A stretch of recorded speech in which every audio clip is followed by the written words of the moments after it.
के साथ प्रीति भारद्वाज बुलेटिन की शुरुआत करेंगे। जबरदस्त शीतलहर से उत्तराखंड ठिठुर रहा है। पहाड़ों में बर्फबारी से कड़ाके की ठंड पड़ रही है। मैदानी जिलों में कोहरे ने टेंशन बढ़ा दी है। हरिद्वार उधम सिंह नगर में घना कोहरा छाया हुआ है। 4 जनवरी से प्रदेश में बारिश के आसार भी हैं। प्रदेश में एक बार फिर मौसम का मिजाज बदलेगा। बारिश और बर्फबारी के आसार जताए गए हैं। तो उत्तराखंड में 4 जनवरी से 6 जनवरी तक ज्यादातर हिस्सों में बारिश और बर्फबारी की संभावना है। मौसम विभाग के मुताबिक 5 और 6 जनवरी को पूरे प्रदेश में बारिश का अनुमान है। तो वहीं पर्वतीय क्षेत्र में मौसम विभाग ने बर्फबारी की आशंका जताई है। मौसम वैज्ञानिक रोहित थपलियाल के मुताबिक बारिश और बर्फबारी से 4 डिग्री तक तापमान नीचे गिरेंगे। इसके अलावा मैदानी इलाकों में कोहरे की वजह से भी तापमान में गिरावट आएगी। मौसम वैज्ञानिक रोहित थपलियाल ने जानकारी दी है कि मैदानी इलाकों में कोहरे की वजह से दिन में काफी ज्यादा ठंडक रहेगी और रात को भी तापमान काफी नीचे चला जा रहा है। 3-4 दिनों में उत्तराखंड में ज़्यादातर स्थानों पे मौसम शुष्क रहेगा। उसके बाद 5 तारीख और 6 तारीख को एक पश्चिमी विक्षोभ उत्तराखंड को प्रभावित कर सकता है, जिसके कारण जो उत्तराखंड के पर्वतीय क्षेत्र हैं, जनपद हैं, उनमें जो है हल्की वर्षा और बर्फबारी मिलने की संभावना है। उसके बाद फिर जो है इसके निकलने के बाद 7 से वापस से जो है मौसम शुष्क रहने की संभावना है। तो उत्तराखंड में कड़ाके की ठंड पड़ रही है और मौसम विभाग की भी ओर से फिलहाल अभी राहत के आसार नहीं जताए गए हैं। मौसम विभाग की ओर से 4 से लेकर 6 जनवरी तक बारिश के आसार यहां पर जताए गए हैं और नतीजन बारिश होने के बाद एक बार फिर से ठंड और ज्यादा बढ़ेगी।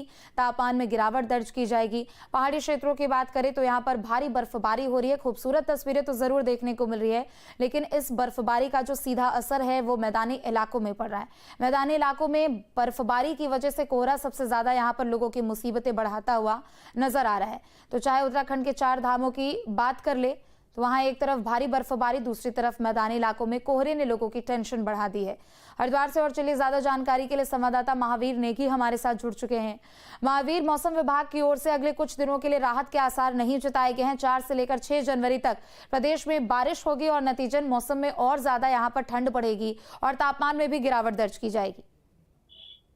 बिल्कुल, जाहिर सी बात है जिस तरह से पहाड़ी इलाकों में आ रहा है कि बर्फबारी लगातार हो रही है और साथ ही साथ जो मैदानी इलाके हैं वहां पर जिस तरह से शीतलहर देखने को मिल रही है, तो वो कहीं ना कहीं लोगों की जो समस्याएं हैं वो बढ़ा रहा, परेशानियों को बढ़ा रहा है। और जिस तरह से मौसम विभाग ने अब चेतावनी जारी की है कि अगले 2 दिन तक बारिश का अनुमान है। हालांकि अगर मैं हरिद्वार की यहाँ पर बात करूं तो हरिद्वार में पिछले 2 दिनों से लगातार जो सूर्य देव हैं उन्होंने दर्शन नहीं दिए। अभी थोड़ी देर पहले ही मौसम जो है वो खुलना शुरू हुआ है यहाँ पर और लगातार जो शीतलहर का यहाँ पर प्रकोप है एक तरह से देखा जा सकता है। विजुअलिटी, रात के समय विजुअलिटी भी बहुत कम हो जा रही है। तो ये तमाम तरह की जो समस्याएं हैं, दिक्कतें हैं, वो लोगों के सामने है। हालांकि जो प्रशासनिक स्तर पर हम लोग बात करें तो प्रशासनिक स्तर पर लगातार ये प्रयास किए जा रहे हैं कि रैन बसेरों की जो व्यवस्थाएं हैं उनको दुरुस्त किया जाए। साथ ही साथ अलाव की जो व्यवस्था है अलग अलग क्षेत्रों में, वहां अलाव की व्यवस्थाएं भी की जाए। तो ये तमाम तरह के जो प्रयास हैं वो यहाँ पर किए जा रहे हैं स्थानीय प्रशासन के द्वारा। जी बिल्कुल, चूंकि देखिए हरिद्वार तीर्थ क्षेत्र है और ऐसे में लाखों की संख्या में श्रद्धालु यहाँ पर पहुंचते हैं। नगर निगम की ओर से, प्रशासन की ओर से क्या कुछ तैयारी यहाँ पर की गई है?